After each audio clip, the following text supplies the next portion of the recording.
Fica Café, el podcast de CREAP España. Presenta Antonio San José. ¿Qué tal? ¿Cómo están? Bienvenidos a una nueva edición de Fica Café. Hoy nos van a permitir que hablemos de nuestra casa, de CREAP, para abordar la importancia de tener toda la información y todos los datos a la hora de decidir. El análisis es una brújula fundamental a la hora de tomar decisiones y para ello hay que disponer de todos los ángulos de la realidad. Eso justamente es lo que hace el equipo de research de CREAP, cuya misión es investigar para anticipar las claves del contexto político y regulatorio. ¿Y cómo lo hacen? Pues identificando potenciales riesgos y oportunidades y previendo la evolución de los entornos. Y de eso vamos a hablar, de la importancia del análisis, del research, con el director de CREAP Research, Daniel Fuentes, en este Fica Café. Bienvenido, Dani, ¿cómo estás? Bienvenido, Antonio, muchas gracias. Un placer tenerte aquí. Vamos a decirles que Daniel Fuentes ha sido subdirector del Departamento de Asuntos Económicos de la Presidencia del Gobierno, en la Oficina Económica del Presidente, como jefe de la Unidad de Políticas Macroeconómicas y Financieras.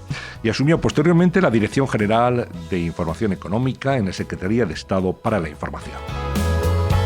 Daniel Fuentes es doctor en Ciencias Económicas por la Universidad de París-Nanterre, ha sido investigador de la OCDE en París y profesor del Departamento de Economía Aplicada de la Universidad de Vigo y en el Departamento de Fundamentos de Análisis Económico de la Universidad de Zaragoza, así como profesor asociado en la Universidad Paris III Sorbonne Nouvelle. Ha trabajado como economista senior en el Banco de Francia y ha sido consultor y responsable de análisis macroeconómico en Analistas Financieros Internacionales. Se dice, Daniel, que el que tiene la información tiene la acción. Pues sí, desde luego la información es un valor, sobre todo en la medida en que permite diagnosticar para anticipar e identificar riesgos. Mira, en entornos pues probablemente como el actual, ¿no? Especialmente sujetos a incertidumbre. Yo siempre digo, la economía nunca es fácil de analizar, quizás de anticipar, bastante más complicada en entornos de normalidad. Se trata de alguna manera de adivinar el futuro, ¿no? Mucho más complicado en entornos como el actual, donde incluso la mera lectura de indicadores muy convencionales como los del IPC, como los del PIB, que todos conocemos, en estas condiciones esa mera lectura se hace realmente complicada. Y es adivinar el futuro utilizando un método, unas claves y manejando unos datos estadísticos y económicos que exigen una alta preparación para acertar el diagnóstico.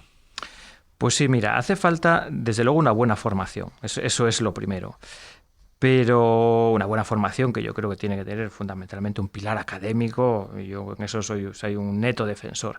Pero además debe tener también una formación que te la da la trayectoria, te la da el recorrido vital y te la da la experiencia, ¿no? Yo en este caso he tenido la suerte y suerte, sí, la verdad es que suerte, pero también la curiosidad, ¿no? De ir a ver un poquito qué es lo que había más allá del mundo académico. Yo procedo, ese es mi perfil, mi ADN originario, ese es muy académico, pero luego he tenido la curiosidad de ir a ver qué es lo que había fuera de ese mundo académico y eso me ha llevado pues a entornos más institucionales como el Servicio de Estudios del Banco de Francia o como Gabinete de Presidencia del Gobierno en Moncloa, y al sector privado, ¿no? Pues hablabas antes de analistas financieros internacionales y ahora en esta casa, en CREAP, ¿no? Yo creo que las tres patas son complementarias. La formación académica, un pequeño barniz o paso por lo institucional y el sector privado, que a veces sentir un poquito la presión del cliente yo creo que también ayuda. Bueno, ahora hablaremos de vuestra relación con los clientes y de la oferta que se les hace desde CREAP, desde la unidad de análisis, ¿no? ¿Cómo trabaja el equipo de research de CREAP que tú diriges? ¿Cuál es, digamos, vuestra actividad en el día a día? Pues mira, sobre todo tratamos de, yo diría que una palabra clave es anticipar, y para anticipar hay que seguir la actualidad, la realidad, pero teniendo mucho cuidado en combinar los tiempos, ¿no? Por una parte tenemos la necesidad de la pausa, porque el buen análisis, el análisis de fondo de calidad no se puede hacer de manera inmediata. Pero también es verdad que hay unas necesidades de una primera reacción en el muy corto plazo. Entonces el gran desafío es combinar esos dos tiempos. La primera reacción de calidad que arroje luz sobre cuál es el camino a analizar y una segunda secuencia de Bien, ahora que hemos despejado el terreno y sabemos por dónde tenemos que analizar, ya un producto más de calidad. Y ahí tenemos pensado algunos cambios en los productos, precisamente para combinar estos dos tiempos, ¿no? La inmediatez y el recurso de primera instancia con el valor añadido que da un análisis más de fondo, más pausado. Quería preguntarte justamente por eso, por el tipo de análisis que hacéis para los clientes de CREAP, que son, digamos, globales y también pueden ser sectoriales o particulares para una empresa o un sector concreto, a petición, ¿no?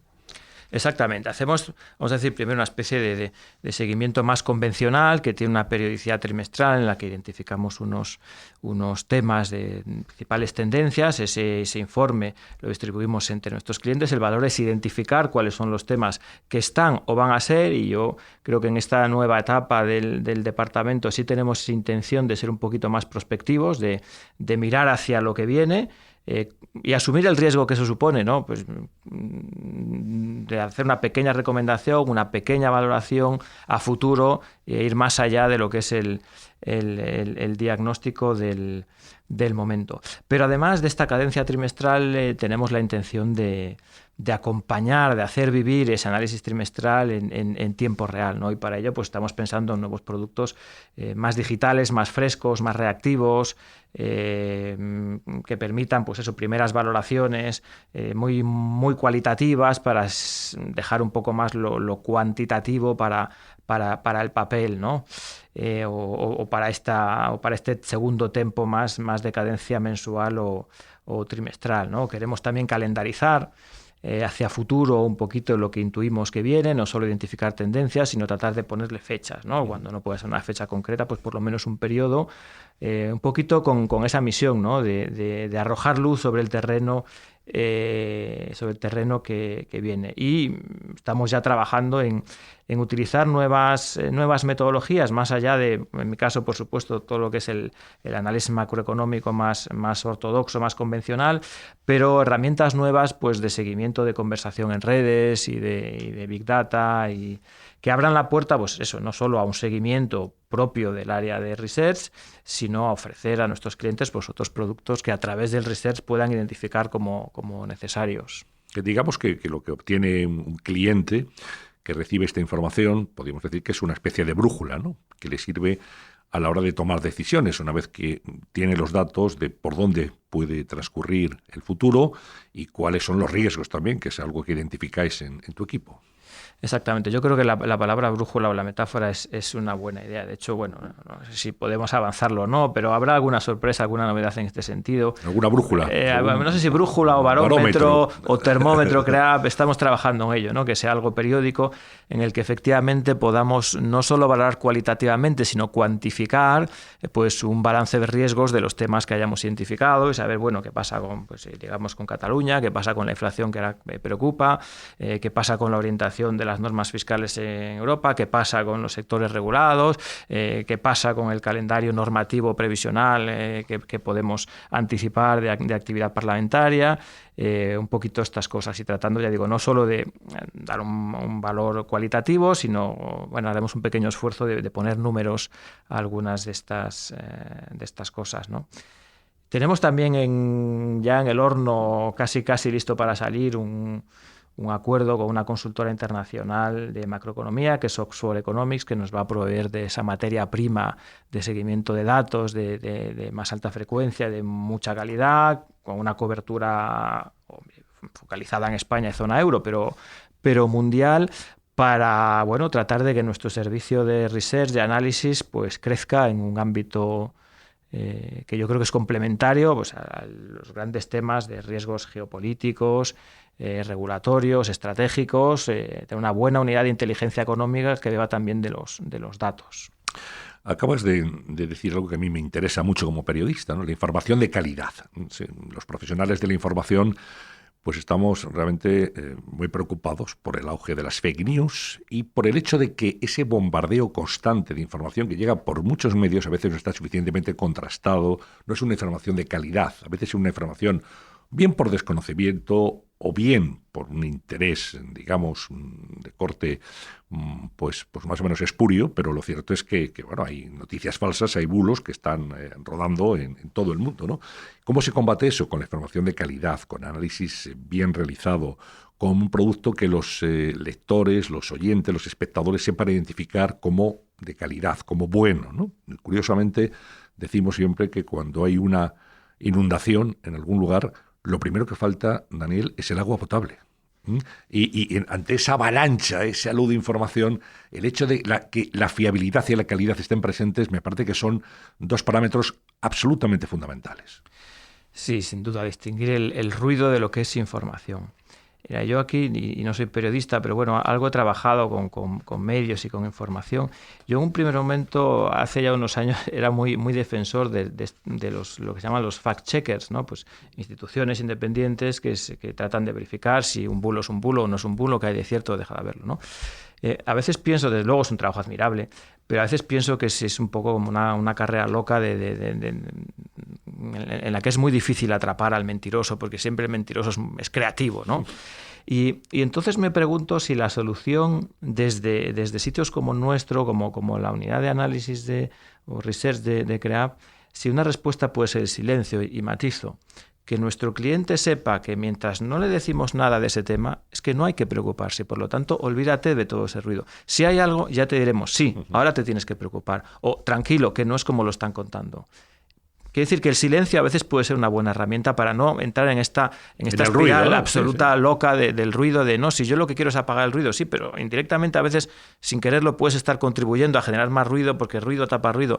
Entonces yo creo que a veces el silencio puede ser una buena herramienta. Para eso, claro, tiene que haber pues, una relación de confianza y basada en la reputación, en este caso entre CREAP y su cliente, que el cliente diga, bueno, yo estoy tranquilo, porque si no me han dicho que de este tema nadie me advierte, pues es que yo el silencio lo tomo como, oye, no news, good news. ¿Qué perfiles profesionales conforman tu equipo? Pues mira, realmente pluridisciplinar, y esto es algo que yo en mi experiencia profesional lo veo como un hecho diferencial. Yo he estado habituado a trabajar en otros entornos en los que básicamente había economistas, macroeconomistas, pero economistas en general, altos funcionarios o economistas de empresa, pero básicamente economistas, ¿no? Economistas de mercados. Y en CREAP tenemos perfiles, pues es que tenemos nutricionistas, tenemos biólogos, tenemos ingenieros, tenemos periodistas, tenemos economistas, tenemos juristas, politólogos. Tenemos politólogos, y a mí esto la verdad es que me resulta extraordinariamente creativo. Y luego, Antonio, es que uno sabe de lo que habla. Entonces, para hablar de lo que sabe y saber de lo que habla, hacen falta estos perfiles, ¿no? Estás muy codo a codo con toda la dirección de Asuntos Públicos que tiene como responsable a Miguel Ferre. Exactamente, trabajando bajo la coordinación de Miguel y de todo su equipo. Y bueno, descubriendo el talento que hay en la casa. Yo, la verdad, ya te digo, venía de otros ambientes pues más de economistas duros, y aquí veo ese oxígeno, yo que soy una persona muy curiosa, que me alimenta. Escuchas Fica Café, el podcast de CREAP España.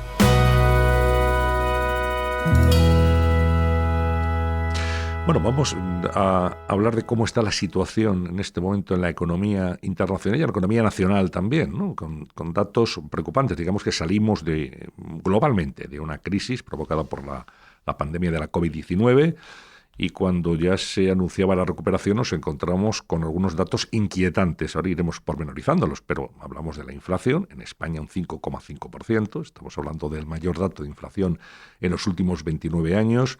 Hay escasez de materias primas, escasez de microchips, faltan contenedores, no hay distribución por carretera porque no hay camiones y camioneros después del Brexit. En fin, hay una situación que es ciertamente complicada y no sé si alarmante, Daniel. Bueno, a todo esto añádele el precio de los carburantes, el precio de la electricidad y el problema del gas, que en las puertas del invierno.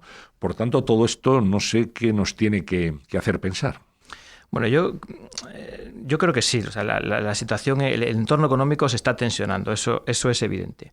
Pero creo que hay que distinguir lo que entraba en el plan y lo que nos estamos encontrando fuera de ese plan. En la hoja de ruta sabíamos, o yo creo que era anticipable, que iba a haber un repunte de los precios y lo iba a haber por el tipo de crisis y por el tipo de soluciones o de respuesta que se está dando a la crisis, ¿no? Es una crisis en la que en la primera fase de la salida todos esperábamos que la demanda se recuperase relativamente rápida, una vez que la vacunación se ha cumplido objetivos y una vez que se han puesto en marcha medidas fundamentalmente de protección de rentas a través de mantenimiento del empleo. Bueno, era previsible que una vez despejados los grandes nubarrones el consumo salía rápido y que a la oferta le costase seguir un poquito más, y en esa tensión entre oferta y demanda tuviésemos un episodio de inflación más o menos transitorio. Ocurre que sobre ese escenario central, que no era preocupante, ha aparecido pues, un cisne negro. Yo creo que cabe calificarlo así, que es el episodio energético inflacionario sobre el que ahora nos estamos preguntando cómo de transitorio es, ¿no? El escenario central sigue siendo, y por lo menos ayer mismo escuchamos a la gobernadora del Banco Central seguir manteniendo esta tesis, que yo creo que sigue siendo la mayoritaria en el consenso de analistas, pero ya cada vez con un poquito más de inquietud, que ese efecto se diluirá a partir de la primavera próxima, ¿no? Si ese es el caso, bueno, pues nos esperan meses duros, efectivamente en función del invierno, dado que buena parte del consumo de las calefacciones viene vía gas y tal, pues ahí tendremos tensiones, pero si efectivamente ese es el escenario y a partir de primavera del año que viene se diluye, bueno, pues habrá sido un episodio transitorio que tendrá sus costes, pero que será más fácil de atravesar, ¿no? Si resulta que no es tan transitorio como estamos previendo, pues entonces entraríamos en un escenario más complicado, ¿no?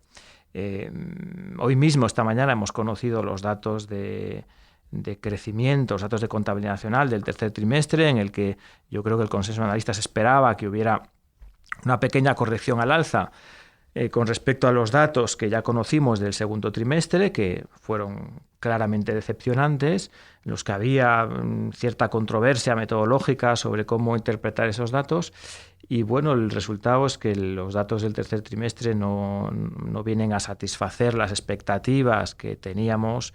No son malos datos, hablamos de crecimientos trimestrales del 2%, eso en términos históricos pues es un crecimiento muy notable, pero están por debajo de lo que se esperaba, eso es claramente. Yo creo que vamos a ver cómo las principales casas de análisis, tanto privadas como institucionales, van a proceder a una revisión a la baja de las previsiones de crecimiento para este año, y creo que ya todos estamos pensando más en que 2022 sea un buen año, que los fondos europeos efectivamente se ejecuten como está presupuestado, dando por supuesto que los presupuestos vayan a salir adelante. Todavía no está cerrado, pero en principio yo creo que todo apunta a que con ciertas tensiones y discusiones parlamentarias deberían salir adelante. Y bueno, muy atentos, como bien resumías, vamos a llamarle al comercio internacional, a todo lo que proviene del comercio internacional, el precio de los fletes, los tiempos de espera de cargas y descargas y de aprovisionamiento, el transporte por carretera, los cortes o retrasos en cadenas de suministros, el tema de los semiconductores en la industria de la automoción, que son pues variables de naturaleza exógena sobre las que el gobierno no tiene una palanca de acción muy evidente, ¿no? Pero parece una tormenta perfecta, ¿no? Lo que está ocurriendo, que de repente se han conjurado una serie de aspectos que afectan sobre todo a la economía doméstica, a la economía que le llega al ciudadano, porque a veces los grandes datos macroeconómicos pues están ahí, os preocupan mucho a los economistas, quizá no llegan tanto a la opinión pública, pero esto sí, esto es saber cómo voy a pagar el gas este invierno, el recibo de la luz, no hay coches, el periodo de entrega es muy alto, faltan teléfonos móviles, consolas, es decir, ahora llega Navidad y todo eso está muy presente en la vida de los ciudadanos. Hay un dato que ilustra perfectamente la idea que acabas de explicar y que se conoció ayer y que es un grafiquito que circula muy bien en redes, que lo proporciona el INE y yo creo que todos la hemos visto. Es una curva que dibuja el IPC, cómo varían los precios del momento presente con respecto al mismo momento del año anterior, que es una línea roja que, bueno... es el IPC general. Los economistas hablamos a veces del IPC subyacente. El IPC general ahora mismo está en el 5,5%, el IPC subyacente está en torno al 1 y pico por ciento, no recuerdo de memoria, pero por ahí 1,5%. Expliquemos que el subyacente no contempla la energía ni los alimentos elaborados. Exacto, a eso voy. Entonces ahí hay dos lecturas. Si uno ve el índice general, y es lo que ve la gente de la calle, y dice, oye, yo estas cosas de subyacente y tal, a mí no me marees la cabeza, yo lo que veo es que la cesta de la compra, en promedio, si yo fuese el agente representativo del consumo, bla, bla, pues se me habría encarecido un 5,5% con respecto al año pasado, ¿no? Los economistas decimos, bueno, sí, pero cuando hacemos un análisis más fino resulta que si extraemos el componente energético, bla, bla, bla, pues resulta que los sustantivos, es decir, existen o no existen tensiones macroeconómicas de fondo que nos estén arrastrando a una aceleración de los precios, pues de momento no existen. Esto es lo que yo creo que los economistas de momento nos agarramos a ello y decimos, bueno, no estamos ante una aceleración de los precios de naturaleza estructural. Estamos ante un episodio de inflación con un origen claramente determinado en el sector energético. ¿Esto va a permanecer así? Pues no, pocas veces las cosas en economía son estáticas. Seguramente habrá lo que los economistas llamamos efectos de segunda ronda, es decir, que esa inflación que es puramente energética, pues en algún momento acabará trasladándose a los costes empresariales y por lo tanto a la cuenta de resultados y por lo tanto a los precios de venta de los productos y por lo tanto ese otro indicador de IPC que llamamos subyacente, pues debería ir repuntando también. Y ese es el termómetro que los economistas estamos midiendo, ¿no? ¿Qué va a pasar, Daniel, con las pensiones indexadas en este momento al IPC? Pues mira, hay un compromiso claro por parte del Gobierno de coalición, que es mantener el poder adquisitivo, eso ya es ley.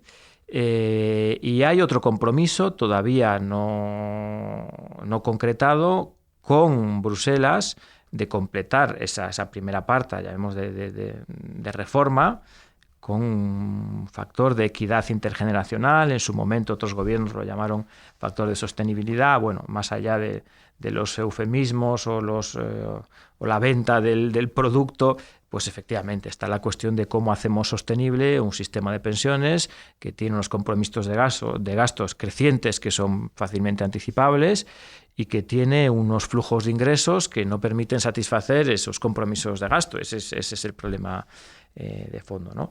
Yo creo que no hay una sola tecla que tocar. Si la solución fuera solo prolongar la edad de jubilación, pues se habría planteado y se habría solucionado con cierto dolor o pero habría una solución. Creo que tampoco es una solución univariable, es decir, hay que tocar probablemente todo el menú de variables. Y por parte del Gobierno y Bruselas hay una fecha clave, que es el 15 de noviembre. El 15 de noviembre hay un compromiso concreto que el Gobierno tiene que enviar de manera explícita, bueno, cuál es esa propuesta de, vamos a decir, la pata de sostenibilidad del tema de las pensiones. Y ese es, obviamente, ahora estamos muy focalizados en el tema de reforma laboral, pues cuestiones, tensiones internas de la coalición, pues ha trascendido y parece que es un poquito el tema que nos preocupa.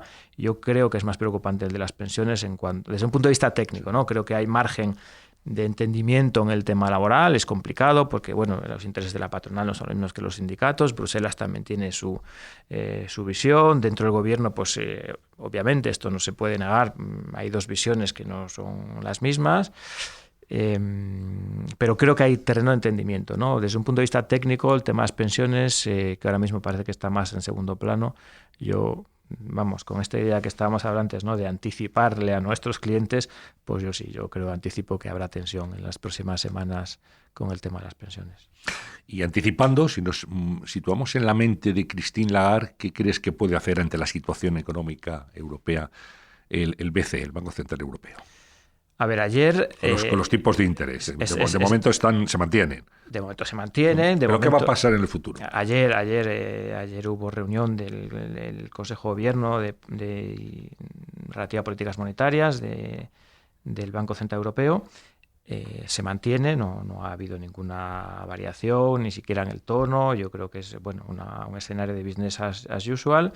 Justamente el día que se conocían los datos de IPC, lo cual pues mediáticamente podía haber presión, yo creo que aguantará, de momento aguantará porque al menos hasta ahora su visión es la misma que la del consenso, que estamos ante un episodio transitorio que se irá diluyendo a partir de la primavera que viene. De hecho, las previsiones de IPC armonizado para el conjunto de la zona euro del Banco Central pues apuntan a tasas del 1,5% en la segunda mitad del año que viene. Por lo tanto, creo que antes de ver cualquier anuncio de modificación de política monetaria por parte del BCE, tendríamos que ver previamente a eso un anuncio, o sea, un cambio en sus previsiones. Cuando veamos que el BCE está modificando el tono en el que comunica sus previsiones de IPC, esa será la señal de que el siguiente paso será un anuncio de levantar el pie del acelerador en los estímulos monetarios. Como elemento de contexto, yo creo que si alguien ha aprendido algo de las últimas crisis han sido los bancos centrales. Yo creo que ahí se ha ganado un acervo de conocimiento técnico, político, de comunicación. La respuesta de los bancos centrales, especialmente del BCE, a esta crisis no tiene nada que ver a lo que vimos con la crisis financiera internacional. Mucho más reactivo, mucho más proactivo, con muchas menos dudas, en la dirección adecuada, con la intensidad adecuada. Con respecto a 2008. Con respecto a 2008, exactamente, ¿no? Tratando además de hacer puentes, sobre todo desde el mandato de Draghi, pero Lagarde ha seguido en la misma línea, de hacer también un poquito de palanca de presión sobre la política fiscal, que obviamente no depende del Banco Central, pero tratando de que haya una coordinación tanto en orientación como en intensidad de ambos tipos de política. Pero a lo que iba, hay un episodio que no debemos olvidar, que es 2011. En el 2011, cuando al menos las grandes economías, pienso en Alemania, en la zona euro, parece que empezaban a salir de la crisis financiera internacional de 2008, el Banco Central Europeo se precipitó en la reversión de las medidas excepcionales, que ya habían sido incomparablemente más tímidas con las de hoy, pero procedió a una subida de tipos de interés a destiempo, que fue probablemente el catalizador de una segunda fase de recesión en la Unión Europea. De hecho, cuando uno compara las curvas de crecimiento de Estados Unidos y zona euro, ve que Estados Unidos tiene una recesión y sale, y nosotros tenemos una doble recesión, ¿no? W. Y esa W, pues ese puntito, ese punto de inflexión tiene mucho que ver, no solo, pero tiene mucho que ver con aquella decisión. Y yo creo que eso en la memoria colectiva del BCE está muy presente. Es lo que se llamó el austericidio, ¿no? A partir de ahí empezó, ¿no? Yo diría que empezó, en España muy concretamente en mayo de 2010, en una sesión parlamentaria muy conocida, en la que el entonces presidente Zapatero pues hace un anuncio de cambio radical de orientación de políticas fiscales, etcétera, ¿no? Pero... Bueno, hay dos cuestiones que me gustaría tratar contigo. Uno es los avisos que los gobiernos de Austria, también en Alemania, y se empieza a hablar de eso, están efectuando a sus ciudadanos para que se preparen de lo que puede ser un apagón eléctrico este próximo invierno. Claro, escuchas que le recomiendan a la ciudadanía que acumule botellas de agua mineral, que tengan conservas en casa, en la despensa, que compren baterías, velas, todo esto, en fin, que es un escenario casi bélico. Pues se pregunta si es una exageración o si están realmente avanzando a sus propios ciudadanos lo que otros gobiernos en este momento no están viendo. No sé cómo lo podemos analizar. A ver, quiero pensar que no. Yo soy bastante escéptico con estas cosas, pero desde luego en el caso de España las señales que nos llegan es que no hay problemas de suministro. El último tema de tensión pues era el famoso gasoducto Argelia-Marruecos. Cerrado el 1 de noviembre. Exactamente, pero el abastecimiento se garantiza a través de buques, etcétera, ¿no? Pero los buques, Daniel, están muy solicitados en este momento. Sí, sí. Por muchos países. Los metaneros. Mira, si viviéramos en... Yo vamos, es la percepción, ya ahora, si quieres hablo más de experiencia vital, ¿no? Pero es verdad que años 80, años 90 y años 2000, grosso modo, ¿no? Haciendo un trazo grueso, desde la crisis de los petroleros de los años 70 hasta la crisis financiera internacional de 2008, hubo, por supuesto, grandísimos cambios. Hubo una unificación de Alemania, hubo la creación de una moneda común, hubo la globalización de las finanzas. Claro que pasaron muchísimas cosas, pero yo creo que el terreno era, o a lo mejor es que como soy joven me lo estoy sesgando, ¿no? Pero en mi análisis era más previsible. O sea, había una hoja de ruta, ¿no? La hoja de ruta se cumplía, no se cumplía, pero no vimos en esas 3 décadas grandísimos cisnes negros. Y ahora, muy pocos años, estamos viendo cosas que a lo mejor no imaginábamos, ¿no? Entonces yo te diría con absoluta rotundidad, no, es una exageración estos escenarios catastrofistas. Pero si me preguntas en enero o en febrero de 2020, ¿habrá una pandemia mundial que pondrá a todos arriba? Te hubiera dicho, hombre, Antonio, tampoco exageremos, que estamos en primer mundo, que tal, que las vacunas, que oye, que tal, ¿no? Las mismas mascarillas cuando uno ve o veía hasta hace un año y medio imágenes de metro de Tokio, pues y la gente allí a mascarilla, qué exagerados pero qué exagerados estos asiáticos. Parecía algo absolutamente, en fin, fuera de la realidad. Ahora la mascarilla forma parte de nuestro día a día. Por lo tanto, yo sigo siendo escéptico, creo que no llegaremos a estos escenarios catastrofistas de apagones generalizados y de problemas de abastecimiento energético. Pero bueno, es verdad que la confianza a veces y la incertidumbre son absolutamente subjetivas y son intangibles, difíciles de valorar, de cuantificar, ¿no? Que vivimos en la incertidumbre, absolutamente, ¿no? El segundo tema era el gas. Te voy a preguntar por el gasoducto, el cierre del gasoducto de Argelia, que pasa por Marruecos. Nos queda el gasoducto que llega a Almería, que tiene menos capacidad, los barcos metaneros, el compromiso de Argelia de vender gas natural licuado a España y de seguir suministrando gas a través del gasoducto, pero también eso va a encarecer la factura. Sí, esta es una de las vulnerabilidades estructurales de la economía española que hoy estamos sufriendo. También es verdad, acuérdate que no hace tanto tiempo, 2016, 2018, una de las coletillas en cualquier análisis económico y de divulgación periodística eran los famosos vientos de cola. ¿Qué eran los vientos de cola? Bueno, pues que cuando el precio del gas y del petróleo está por el suelo, pues nosotros también nos beneficiamos más que proporcionalmente con respecto a otras economías. Cuando el mercado de los hidrocarburos viene de cara, viene peor para nuestra economía, y cuando viene de frente, las dos cosas, ¿no? ¿Por qué? Pues porque somos más dependientes que economías comparables de nuestro entorno al petróleo y al gas. No tenemos absolutamente. Y bueno, probablemente en esta transición hacia energías más limpias, pues no hayamos ido todo lo rápido que quisiéramos o que debiéramos. Yo siempre digo que este episodio de gas debería ser un incentivo para ver que no solo hay una motivación de naturaleza, vamos a decir, verde, de lucha contra el cambio climático, de responsabilidad con el entorno, de calidad de vida incluso, sino hay un interés egoísta y estratégico que nos debería servir de incentivo para transicionarlo. Ya veremos, que estamos viendo, ¿no?, que en esta transición pues habrá altos y bajos, porque este probablemente no sea el último episodio que veamos de encarecimiento de este tipo de recursos, pero que por lo menos en la tendencia pues los encajemos cada vez mejor porque tengamos alternativas de las que hoy en día pues carecemos en el volumen necesario, ¿no? Bueno, una última cuestión, Daniel. Quería preguntarte por lo que supone a tu juicio la desaparición de Angela Merkel, lo que va a suponer en el panorama político europeo, o sea, el liderazgo que ha ejercido Merkel durante tantos años en Alemania, ¿qué va a suponer para Europa y también para España? ¿Y dónde va a ir ese liderazgo ahora? Seguramente Emmanuel Macron, el presidente de la República Francesa, es quien quiere coger ese testigo. No sé si al final podrá hacerse con él o no, pero ¿dónde queda el liderazgo de Europa a partir de ahora? Vamos a ver. Efectivamente, Merkel ha marcado una época. Yo diría que ha habido varias Merkel, además. Tengo la sensación de que la historia la va a tratar bien. Ya se está viendo, ¿no? Poquito como Draghi, aunque vamos a ver cómo termina el paso de Draghi por la jefatura de gobierno, pero al final los liderazgos sí los encarna una persona, eso está claro, pero los liderazgos nacen de algo.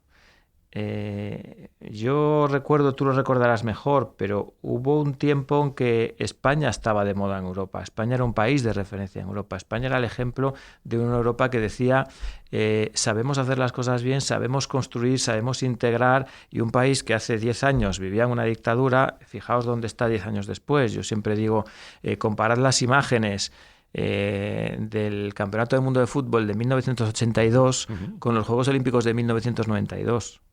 Es asombroso, incluso estéticamente, cómo en 10 años ese país cambió. Y de ahí nacieron ciertos liderazgos españoles a nivel internacional, y pienso, por ejemplo, en Javier Solana, o pienso de figuras de primerísimo nivel. Tenemos comisarios europeos de economía, etcétera, ¿no? Voy a esto porque porque insisto, los liderazgos los encarna una persona, pero nacen de algo. Y en ese sentido yo creo que Alemania sigue siendo el gran país líder de la zona euro, y por lo tanto tiendo a pensar que el próximo canciller está llamado a ser también uno de los, si no él, pues uno de los grandes líderes. Con, por cierto, un ojo puesto en lo que ocurra la primavera que viene en las elecciones presidenciales francesas. Todos damos por supuesto que va a ser Macron el vencedor, pero es un sistema complejo, de doble vuelta, donde los proyectos son muy personalistas y no dependen tanto de la atracción histórica de una marca política concreta, sino de un proyecto en torno a una persona. Entonces, bueno, vamos a ver cómo termina el capítulo francés y esperar, desearle lo mejor a la nueva coalición de gobierno en Alemania. Pues aquí hemos estado hablando del presente y del futuro, del previsible futuro, con Daniel Fuentes, que es el director de CREAP Research, el director de la unidad de análisis de CREAP. Muchísimas gracias por haber estado con nosotros en este FICA Café, compartiendo este tiempo de conversación y también hablándonos e ilustrándonos de lo que hacéis en el equipo de análisis y el servicio que deis a los clientes y la visión estratégica que siempre es necesaria para tomar decisiones. Nada, muchísimas veces, Antonio. Pues nada, a todos ustedes agradecerles su atención y convocarles para una nueva edición de FICA Café, el podcast de CREAP España, en el que estaremos encantados de tenerles nuevamente ahí. Muchas gracias. FICA Café, porque la vida es comunicación.